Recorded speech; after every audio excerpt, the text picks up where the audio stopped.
Sontak Baba langsung memenggal orang yang digiringnya, tapi ngerinya Baba memenggal dengan seperti ini. Setelah itu, Baba langsung menaburkan pasir 1 meter di sekeliling dia berdiri. Hal tersebut ia lakukan untuk memancing musuh agar mendekat dan Baba bisa membacoknya. Setelah Baba menumbangkan beberapa orang pertama, Baba menyuruh Kofun untuk menutup mata karena dia akan membantai seluruh musuh. Pertarungan pun berlanjut, yang menurut saya itu pertarungan orang buta yang sangat epik karena menggunakan teknik-teknik yang mematikan. Pada saat itu Arkham menjadi penyelamat bagi kelompok Baba. Dia menjadikan dirinya sendiri sebagai umpan. Merasa dirinya terancam, Ratu Kane yang mulai menggila memutuskan untuk mematikan mesin PLTA, sehingga bendungan menutup air dan air bendungan pun tertutup rapat tidak mengalir sama sekali. Assalamualaikum, halo semuanya, selamat datang di channel Ewok Story. Kali ini saya akan menceritakan alur cerita dari serial si episode ke-5, 6, 7, dan 8 di season pertamanya. Untuk kalian yang belum tahu cerita dari episode pertamanya, saya sarankan untuk menonton terlebih dahulu episode pertamanya, karena pengenalan beberapa tokoh dan problem yang terjadi pada film ini dibahas di episode pertama. Silahkan klik link episode pertamanya yang ada di deskripsi di bawah. Baiklah, sebelum kita mulai, untuk yang belum subscribe channel ini, silahkan subscribe agar tidak ketinggalan updatean konten dari channel Ewok Story. Oke, yuk kita langsung aja ke ceritanya.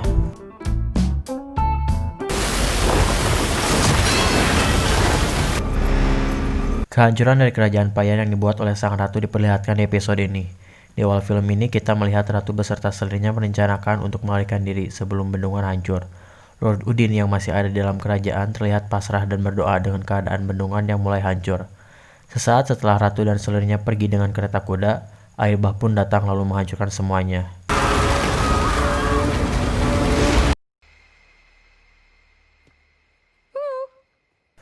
Di sisi lain, Magra sedang menunggu Baba beserta kedua anaknya yang sedang mencari barang dia yang hilang dicuri. Baba beserta Kofun dan Haniwa masuk ke dalam hutan, dan di sana mereka menemukan sebuah desa yang pekerjaannya memulung, yaitu suku Opayol. Baba mengatakan kepada anak-anaknya bahwa suku Opayol bekerja di malam hari dan tidur di siang harinya. Baba juga sempat bersikeras kepada kedua anaknya itu untuk menghentikan pencarian barang tersebut, karena yang Baba ketahui, suku Opayol berjumlah ratusan orang. Itu sangat membahayakan mereka menurut Baba. Karena jika suku Opayol bangun dan mereka bertarung, sudah pasti kelompok Baba yang kalah jumlah bakalan kewalahan.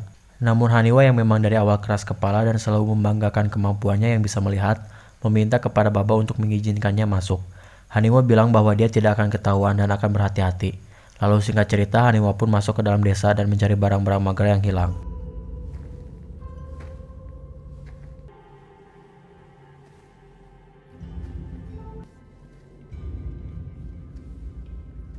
Haniwa yang masuk ke desa berhasil menemukan barang Magra. Ketika dia mengambil barang Magra, tiba-tiba terlihat orang yang menggunakan topeng sedang memperhatikan.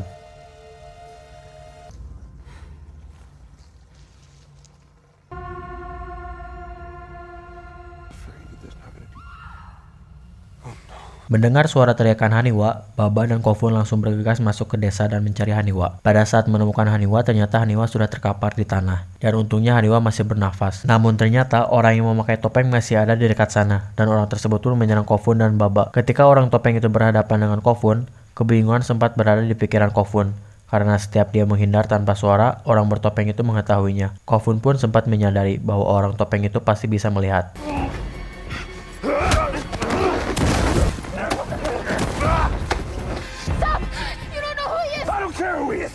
Tapi mau bisa lihat mau enggak, tetap tokoh yang kuat di sini adalah Baba. Jadi Baba bisa mengalahkan orang topeng tersebut dan mempangkeknya. Ketika Baba akan menghabisi orang itu, Haniwa tiba-tiba bangun dan meminta Baba untuk menghentikannya. Haniwa meminta seperti itu karena di dada orang tersebut terdapat tanda dari General Marel. Dari sini kita akan bercerita mengenai sang ratu yang melarikan diri. Di tengah perjalanannya yang entah pergi kemana, ratu beserta selir dan pengawalnya memutuskan untuk istirahat sejenak.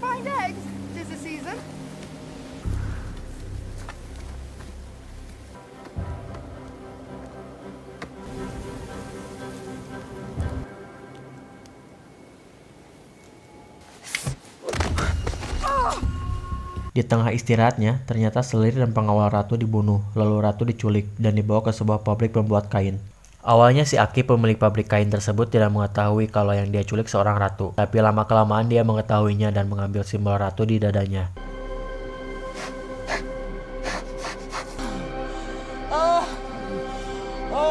Sedangkan di pinggir sungai, Baba dan yang lainnya sudah kembali ke Magra. Mereka mendapatkan benda yang dicari Magra. Orang yang sebelumnya mencuri juga dibawa oleh Baba atas permintaan Haniwa. Pada saat itu juga diketahui bahwa nama dari orang tersebut adalah Boots. Di saat Boots bersumpah kepada Baba bahwa dia tidak akan macam-macam di kelompok itu, tiba-tiba datang pasukan Tamakti dan pertolongan pun terjadi.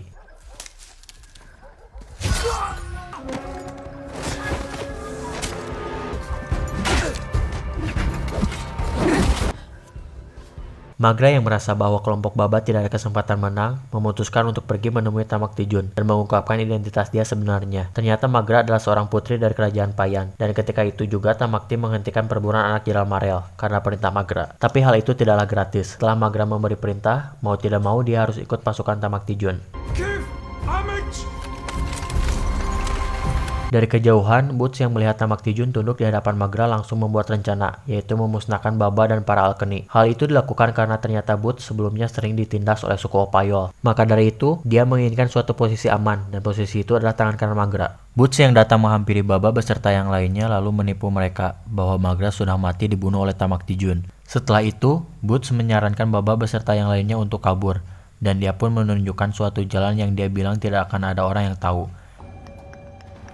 The air is still here. It's a dead end. It's all right. We've arrived. Jalan tersebut ternyata jalan menuju gua, dan ketika Baba beserta yang lainnya masuk ke gua, ternyata Boots mengurung mereka di gua, dan Boots pun meninggalkan Baba beserta yang lainnya. Open the gate! Open it! I told you not to do it. You not to trust him, but since when has that ever mattered?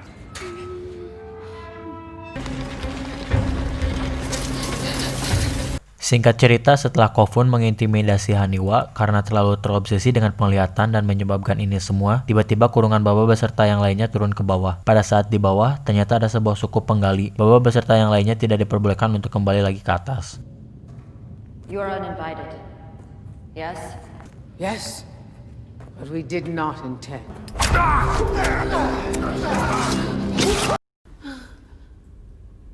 Where are we? That taste in your mouth is queen stock. Wait, please. You're gonna help us get out. Namun dengan bantuan dari Ibu Boots yang juga tersekap di situ karena Boots, Baba beserta yang lainnya berhasil naik ke atas dan melarikan diri. Ibunya Boots sempat meminta kelompok Baba untuk membunuh Boots sebagai penebus dosa.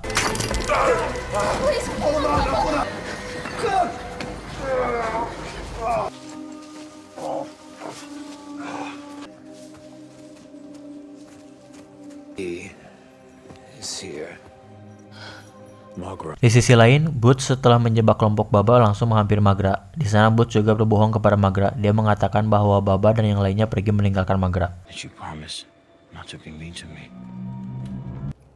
Tell your men to bring the men alive. Pass word into the field. The fugitives must be caught alive.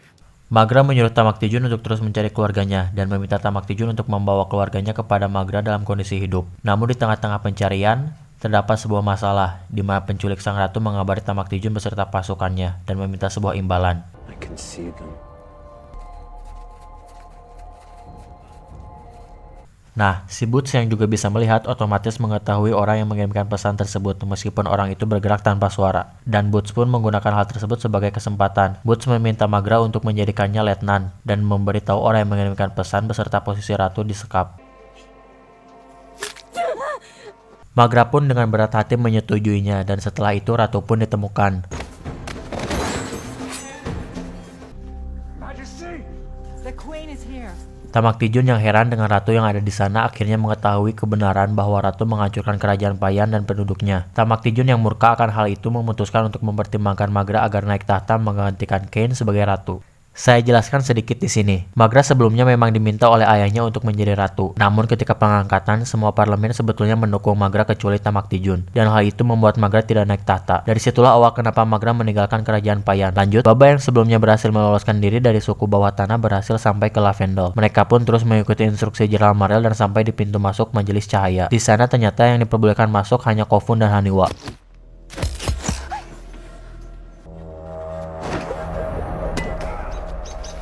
Singkat cerita, dengan berat hati Baba mengizinkan mereka untuk masuk. Haniwa dan Kofun pun masuk ke dalam majelis pencerahan.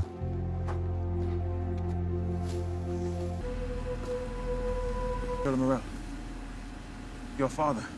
You made it. Haniwa dan Kofun awalnya menikmati suasana di sana dengan orang-orang yang bisa melihat hingga pada suatu hari datang sekelompok pasukan dari kerajaan yang belum disebutkan di season ini. Dan ternyata alasan kenapa General Marel beserta kelompoknya masih bisa hidup di daerah itu karena mereka melakukan sebuah perjanjian. Perjanjian tersebut adalah General Marel harus menyerahkan anak dari Baba Voss, yang menginginkan anak Baba Voss adalah kakaknya sendiri, yaitu Edo Voss, yang adalah seorang jenderal dari sebuah kerajaan. You are getting his daughter. Haniwa, problem at all. As long as the boy stays here. Kofun. You don't have to sneak around. Singkat cerita, setelah Haniwa diserahkan kepada sang jenderal, Kofun disekap dan akan dibunuh karena rencananya untuk kabur diketahui oleh General Marel. Ketika Kofun akan dieksekusi, tiba-tiba datang Baba dari belakang dan menyelamatkan Kofun. Setelah itu, Baba yang geram dengan kelakuan General Marel akhirnya membuat General Marel buta, sehingga penglihatan yang diagung-agungkan oleh General Marel pun sirna.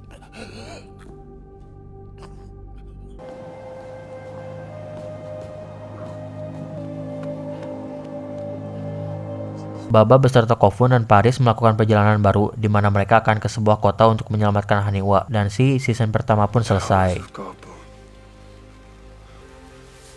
She's here.